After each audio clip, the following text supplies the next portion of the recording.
ایک شخص کی بہن فوت ہو گئی. جب اسے دفن کر کے لوٹا تو یاد آیا کہ رقم کی تھیلی تو قبر میں گر گئی.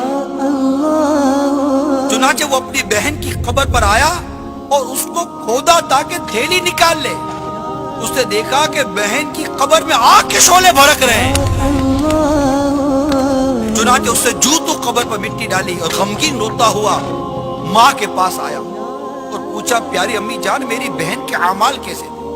وہ بولی بیٹا کیوں پوچھتے ہو؟ عرض کی میں نے اپنی بہن کی قبر میں آگ کے شعلے بھڑکتے دیکھے.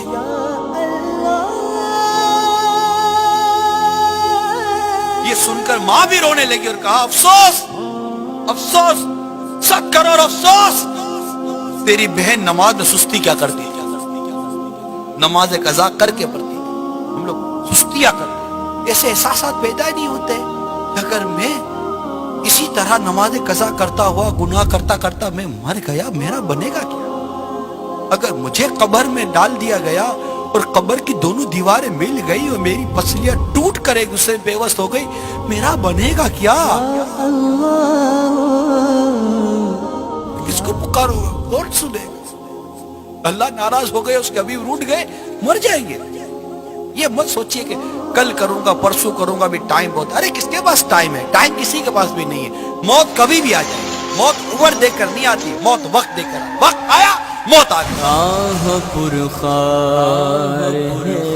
ارے موت سے پہلے مان جائیں ہم لوگ. آنکھیں بند ہے کھولو اپنی آنکھیں اس سے پہلے کہ موت ہماری آنکھیں بند کر دے. آنکھ کھول لیجیے.